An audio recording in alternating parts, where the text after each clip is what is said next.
하나님의 말씀은 창세기 49장 13절에서 28절의 말씀입니다. 창세기 49장 13절에서 28절의 말씀.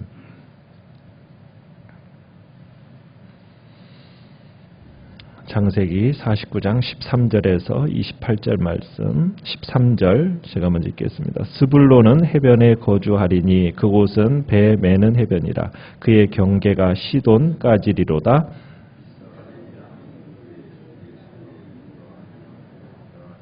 그는 쉴 곳을 보고 좋게 여기며 토지를 보고 아름답게 여기고 어깨를 내려 짐을 메고 압제 아래에서 섬기리로다.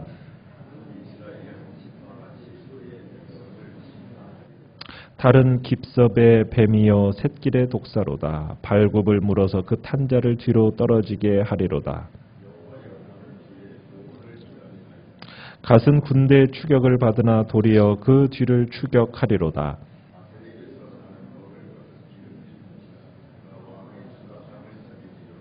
납달리는 노인 암사슴이라 아름다운 소리를 바라는도다.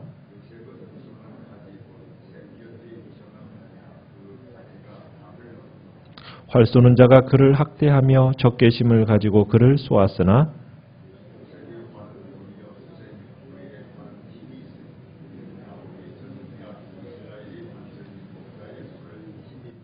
내 아버지 하나님께로 말미암나니 그가 너를 도우실 것이요 전능자로 말미암나니 그가 내게 복을 주실 것이라. 위로 하늘의 복과 아래로 깊음의 샘의 복과 젖먹이는 복과 태의 복이리로다.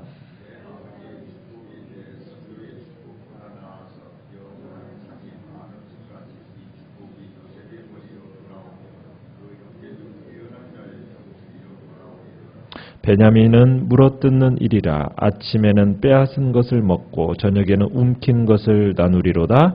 이들은 이스라엘 12지파라. 이와 같이 그들의 아버지가 그들에게 말하고 그들에게 축복하였으니 곧 그들 각 사람의 분량대로 축복하였더라. 아멘. 오늘 말씀의 제목은 분량대로 받는 축복이라는 제목으로 말씀을 나누고자 합니다.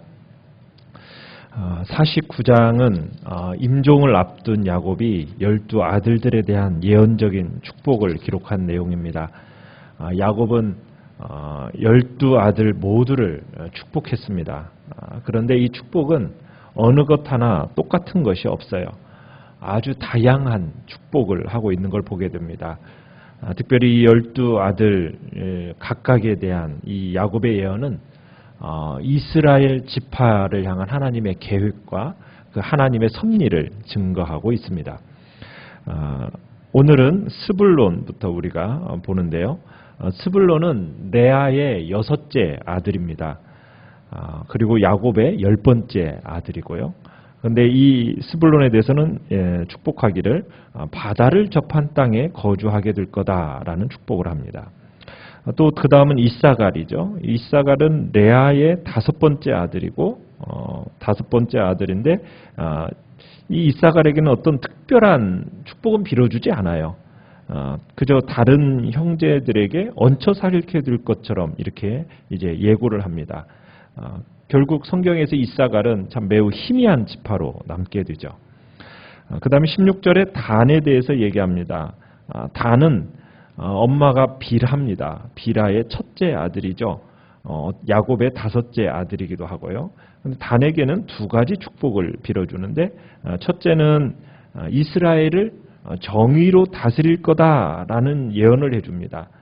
지파들 사이에 빚어지는 소송을 판결하게 될 거다라는 심판의 역할을 감당할 것을 얘기를 해줍니다.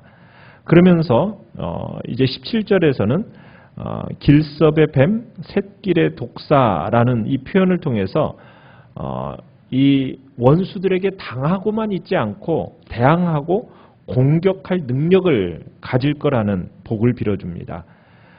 어떻게 보면 위기에 처한 뱀이죠. 말굽에게 밟힐 만한 그런 위기에 처한 그런 뱀인데 그러면서도 단의 자손들은 숫자가 적을 것을 얘기하지만 길섭의 뱀 샛길의 독사라는 것처럼 맹독을 품은 뱀으로서 원수들에게 위협을 가해서 결국 그 탄자를 뒤로 떨어지게 만든다.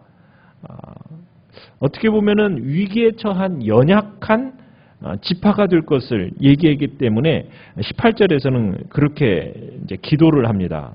잠시 야곱이 호흡을 고르면서 하나님께 이렇게 기도하죠. 여호와여, 나는 주의 구원을 기다리나이다. 어떻게 보면 생존의 위협을 받는 단을 위해서 기도를 하는 겁니다. 연약한 단에게 하나님의 구원의 은총이 임하기를 간곡히 바라면서 야곱이 또한 단을 위해서 기도하는 것을 보게 됩니다. 19절에서는 갓에 대해서 얘기합니다. 갓은 실바의 첫 아들입니다. 그러면서 야곱의 7번째 아들인데, 근데 이 갓도 순탄한 삶은 아닌 것 같아요. 왜냐하면은 군대에 추격을 받을 거라고 얘기하니까요. 그런데 쫓기는 인생만이 되는 게 아니라 도리어 이제는 그 뒤를 어떻게 한다고 얘기합니까? 추격한다. 역습하는 군대가 될 거다. 남에게 지지 않게 될 거다라고 얘기를 하죠. 그렇지만 평탄하지는 않습니다. 그 다음에 아셀에 대해서 얘기합니다. 아셀은 야곱의 8번째 아들이고 실바의 2번째 아들인데, 이 아셀은 가장 기름진 땅, 기름진 옥토를 차지할 것을 얘기합니다. 그래서 그 기름진 땅에서 어떻게 보면 왕의 수라상, 땅의 소산물을 마음껏 즐기게 될 것을 축복해 주죠. 그 다음에 납달리죠. 납달리는 야곱의 6째 아들이면서 비라를 통해서 얻은 2번째 아들인데, 암사슴의 복을 줍니다. 암사슴은 어떻게 보면 아름다움과 때로 이렇게 지어다니는 것으로 유명한데, 자유롭고 민첩함을 이제 이 납달리는 누릴 것을 얘기하는 겁니다. 그러면서 납달리로 하여금은 풍요로움을 이렇게 얘기합니다. 그러면서 이제 또 22절에서는 요셉에 대해서 축복을 해줍니다. 요셉은 라헬의 첫 아들이죠. 그리고 야곱의 11번째 아들이고요. 그런데 유난히도 야곱은 참 많이 사랑했어요. 그래서 요셉의 2 아들 에브라임과 므낫세를 어떻게 보면 양자로 입양까지 하면서 삼촌들과 이 2 아들을 어깨를 나란히 하면서 기업을 얻게 하거든요. 요셉에게 빌어준 축복이 제일 깁니다. 그러면서도 복잡하죠. 먼저 22절에서 보면은 무성한 가지, 샘 곁에 무성한 가지다라고 하면서 번성하는 가지로서 번영하는 복을 이제 빌어줍니다. 이 번영하는 무성한 가지라는 것은 다산의 의미가 있고 풍요로움을 상징하고 있거든요. 그리고 샘 곁에 있으니까 충분한 물을 공급받으니까 얼마나 좋습니까? 담을 넘는다. 영토를 넓혀갈 것을 뜻하고 있습니다.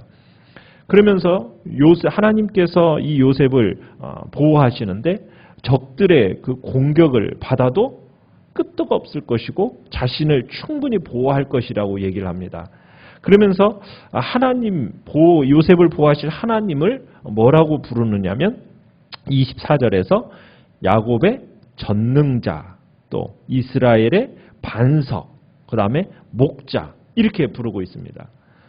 그러니까 평생을 목자로 살아왔던 이 야곱이 참 목자이신 하나님이 요셉을 보호해 주실 거다라는 그 복을 빌어주고 있는 겁니다. 반석이라는 건 어때요? 흔들림이 없는 거죠. 굳건하잖아요. 그러니까 하나님께서 그들을 보호하시고 도우시고 반석처럼 굳건하고 믿을 만한 하나님이라는 것을 지금 이제 얘기해 주는 거 있는 겁니다. 그러면서 또 25절에서는 조상의 하나님, 내 아버지 하나님께서로부터 전능하신 그 하나님의 이름으로 또 복을 빌어주는데, 그 야곱이 복을 빌어주는 내용이 4가지죠. 25절에서는 위로 하늘의 복, 하늘에서 내리는 복, 또 아래로는 깊은 샘의 복, 그 다음에 젖먹이는 복, 태의 복. 자, 이것은 처음 2개는 요셉이 자손에 거할 땅이 풍요롭다, 기름지다라는 거죠. 마치 생명의 단비가 제때제때 내린다는 거예요. 또 지하수도 풍부해서 농사를 짓건 목축을 하건 전혀 어려움이 없을 것을 지금 빌어주고 있는 겁니다. 예고하는 거죠. 그리고 2번째 젖먹이는 복, 태의 복이라는 것은 자손 번성의 복입니다. 많은 자손을 둘 거다. 그렇게 요셉에게 복을 빌어주고 있습니다. 그러면서 26절에서는 이제 자손, 야곱 자신이 조상들로부터 물려받은 이 축복도 또 동일하게 요셉에게 빌어주는 걸 보게 됩니다. 참 요셉과 그 자손들은 엄청난 복을 빌어주고 있는 거, 그 대단한 복을 누리게 될 것을 선언하고 있습니다. 27절은 베냐민, 야곱의 12 마지막 아들 막내, 라헬이 낳다가 이제 죽은 둘째 아들이잖아요. 자, 그러면서 이 베냐민에 대해서 뭐라고 했냐면 물어뜯는 일이다. 물어뜯는 일이라는 얘기는 뭐냐면 자신의 것은 확실하게 챙기는 축복이라는 얘기입니다. 자신의 것은 확실하게 챙기. 그러면서 또 이 물어뜯는 일이라는 표현을 통해서 굉장히 용감무쌍한 용사라는 표현이 들어있어요. 그래서 나중에 이제 훗날 이 베냐민 지파 속에서 용감무쌍한 용사들이 그 이름들이 나오거든요. 그래서 이제 용감한 이제 군 어떻게 보면은 용사들이 나올 것을 이제 표현하고 있습니다. 그러면서 또 아침 저녁이라는 표현을 쓰면서 이제 하루 종일 이제 많은 것들을 빼앗고 움키는데 그저 자기만을 위해서 싸우는 것이 아니라 끝에 보면은 뭐라고 얘기했습니까? 나누리로다라는 표현을 통해서 나누기 위해서 싸우는 축복을 받게 됩니다. 그래서 이제 12 아들들이 이렇게 차례차례 많은 축복을 받는데 특별히 이제 요셉의 축복에서 전능자라는 이름을 사용을 합니다. 그러니까 하나님이 어떤 분이신가? 그분은 전능하신 하나님이십니다. 전능하신 하나님을 의지하는 성도는 반드시 승리하게 되어 있다는 거예요. 그것이 우리 자신은 약해요. 그러나 전능하신 하나님께서 함께 하시면 그분이 우리를 대신 싸워주시기 때문에 우리로 하여금 대적을 물리치어 이길 수 있는 능력을 주신다는 사실입니다. 그렇기 때문에 염려하지 말라는 거예요. 아무것도 염려하지 말라고. 우리가 전능하신 하나님을 의지하기만 하면 승리는 우리의 것이다. 중요한 것은 시험을 당하고 고난을 당할 때 우리가 하나님을 의지하지 아니하고 자꾸 우리의 지혜와 능력을 의지하기 때문에 문제가 되는 거죠. 이 문제만 극복하고 그 어리석음만 우리가 범하지 않는다면 우리에게는 승리가 반드시 보장되어 있다는 사실입니다. 하나님 앞에서 우리의 무지함과 우리의 약함을 겸손하게 인정하고 하나님의 그 전능하신 손을 의지하면서 나아갈 때 우리의 삶에 있어서 그 대적과의 싸움에서 승리하는 기쁨을 누리게 될 것을 우리는 요셉의 축복 속에서 보게 되는 것입니다. 또한 우리가 이 야곱이 아들들을 개인적으로 이렇게 축복하는데 이 개인적인 축복 속에서 이스라엘 12지파의 미래가 보여지고 있습니다. 지금 이들이 애굽에 있어요. 그런데 이 앞으로 약속의 땅인 가나안으로 각 지파별로 이제 그 영역을 차지하게 될 겁니다. 어떤 특성을 지닌 지파로 살게 될 건가? 이것이 이제 야곱의 축복과 어떻게 보면 그 예언을 통해 볼 수 있는데 하나님의 주권적인 섭리, 또 하나님께서 그분의 백성들의 분량에 따라서 이 모든 축복들이 결정되는 것을 우리가 알 수는 있어요. 그런데 우리가 생각해 볼 수 있는 건 뭐냐면 이 12아들들에게 선포된 이 축복이 상당 부분 그들의 인격과 삶의 결과였다라는 것을 우리가 보게 돼요. 그들의 인격과 삶의 결과가 누구에게 영향을 미칩니까? 자신에게뿐만 아니라 그 후손들에게까지 영향을 미치더라는 거예요. 그러니까 어떤 면에서 야곱의 아들들은 심은 대로 거두었을 뿐만 아니라 그들의 행실이 그 자녀손들에게 영원히 영향을 남기더라는 거예요. 어떤 사람은 긍정적인 영향을, 어떤 사람은 부정적인 영향을 남기더라는 겁니다. 결국 나의 믿음의 분량이 나와 자손의 미래에게도 영향을 끼친다. 그 영향이 미칠 수 있다는 걸 생각할 때 내 삶에 있어서 하나님과 어떤 관계를 맺어가야 될 건가. 정말 하나님 앞에서 올바른 관계를 맺고 그 말씀에 순종하면서 살아가는 삶이 나뿐만 아니라 우리의 자녀손들에게도 참 아름다운 영향을 미칠 수 있는 거구나. 그렇다면 우리가 주님 앞에서 어떻게 살아가야 될지 다시 한번 결단해야 되는 겁니다. 주님 앞에서 정말 내가 내 믿음의 분량을 어떻게 키워갈 건가? 나의 인격의 부분, 또 내가 주님 앞에서 참으로 내 삶의 그 모습들을 어떻게 주님 앞에서 심어갈 건가? 이것을 우리가 이 시간에 결단하기를 바라요. 28절 끝에 보면은 그렇게 또 얘기했습니다. 각 사람의 분량대로 축복하였더라. 각 사람의 분량대로 주시는 거죠. 그러니까 야곱이 아들들에게 그저 마음 내키는 대로 축복하는 게 아닙니다. 그들의 분량을 따라 축복해 주는 거예요. 그러니까 인간적인 생각으로 그 자녀들의 어떤 분량을 딱 정하고 그만큼만 축복할 수 있는 게 아니에요. 야곱이 자기 자의적으로 할 수 있는 게 아니었어요. 하나님의 뜻과 하나님의 섭리에 따라서 아들들을 축복한 거예요. 그런데 그 축복이 어떻다고요? 각 사람의 분량대로예요. 분량대로. 전지하신 하나님께서 각 사람의 분량을 보시고 그 하나님께서 그 각 사람의 분량에 맞게 축복해 주신다는 사실이에요. 교회에서도 각 사람에게 맡겨지는 직분이 있고 사명이 있습니다. 그런데 그 직분, 사명, 그 중요한 직분 왜 나한테는 맡기지 않았는가 불평할 이유가 없다라는 거예요. 기억해야 할 것은 하나님이 분량만큼 우리에게 그 사명을 맡겨주신다. 하나님께서 그 직분을 맡겨주신다. 크고 작음을 우리는 생각할 것이 아니라는 거예요. 하나님께서 내게 그 분량을 따라서 맡겨주셨다면 내가 지극히 작은 일이라 할지라도 내게 맡겨진 일에 최선을 다하면서 그 일을 감당해 나가야 된다는 사실입니다.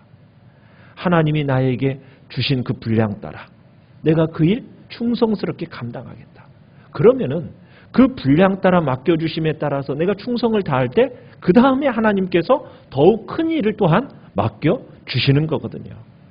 우리는 주님 앞에서 내게 맡겨주신 분량을 따라서 그 일에 맡겨주셨음에 감사하며 충성을 다하는 겁니다. 이게 하나님 앞에서 지혜롭게 살아가는 성도의 모습가 되는 거죠. 내게 왜 이거밖에 주시지 않느냐라는 불평의 모습이 아니고 투덜댐의 모습이 아니라 내 믿음과 순종의 분량이 어느 정도인지 내가 주님 앞에서 스스로 점검하면서 내게 지금 맡겨주신 그 분량을 따라서 지금 내가 충성되이 감당한다면 순종하며 나간다면 하나님께서 또 그 분량을 또 키워주시기도 하시고 주의 은혜 안에서 또 더 큰 것으로 우리에게 감당케 하신다는 사실입니다. 지금 주신 그 분량 따라 참으로 충성되이 그 일들을 기쁨으로 넉넉히 감당하며 나아가시기를 간절히 바랍니다. 주님의 말씀을 더욱 믿고 그 말씀 따라 순종의 길을 걸어가는 신실한 자녀됨의 모습을 나타내시기를